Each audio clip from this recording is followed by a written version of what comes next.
ไปเดี๋ยวไปปลุกน้องสายกันดีกว่าทุกคนปลุกน้องสายฟ้าก่อนสายฟ้าเอ้ยสายฟ้าเอ้ย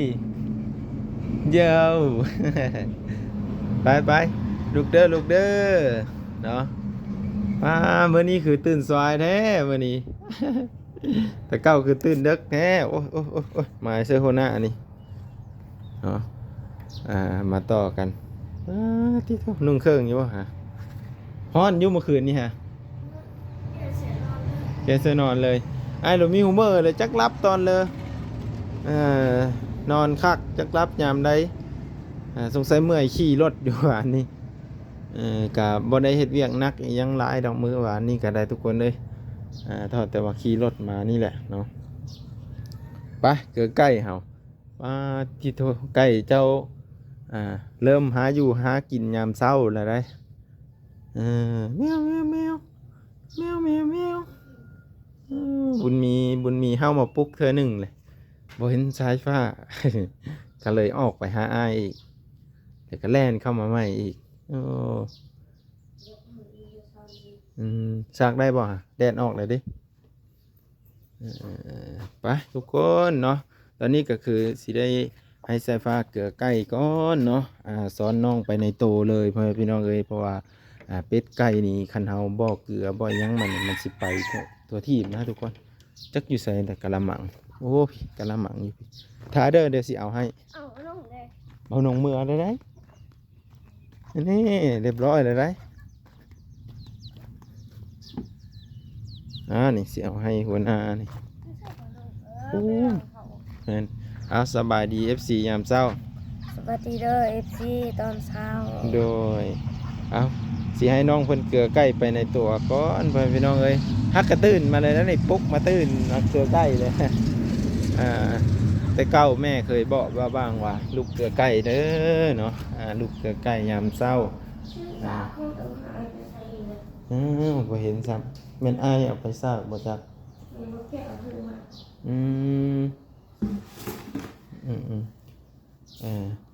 ตัวนี้โอ้ซื้อเอาอยู่ตลาดเลยเนาะโอ้ตะกี้นี่เป็นช่างบ่นี่หรือว่าจะได้คือมีสูบมีเอียงมีกระแจสู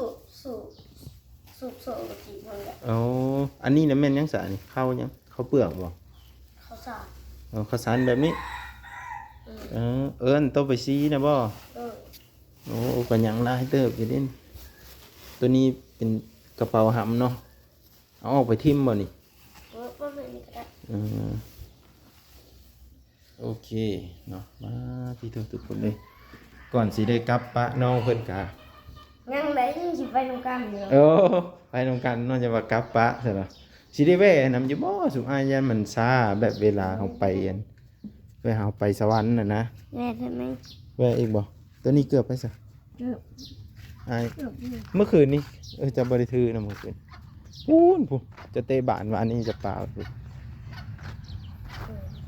ระวังเด้อเย็บขี้ไก่โป้เด้อ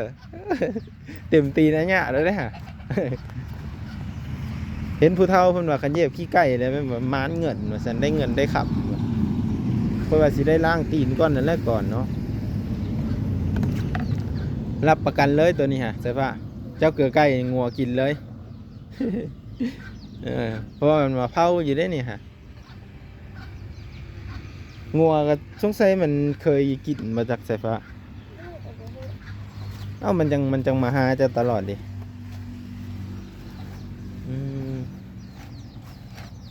เพิ่นว่าบ้างก็ได้ไอเดียไปอีกอย่างหนึ่งทุกคนก็คือน้องสายฟ้านี่เพิ่นแนะนำมาว่าขันเอาหำเกลือใกล้นี่ใกล้มันสีพีใกล้มันสีมีน้ำหนักเพิ่นว่าขันเอาเข้าเกลืออะไรมันสีเบาเนาะน้องสายฟ้าหูจักมาแต่แท้นี่ฮะเขาว่าสู่ฝังบ่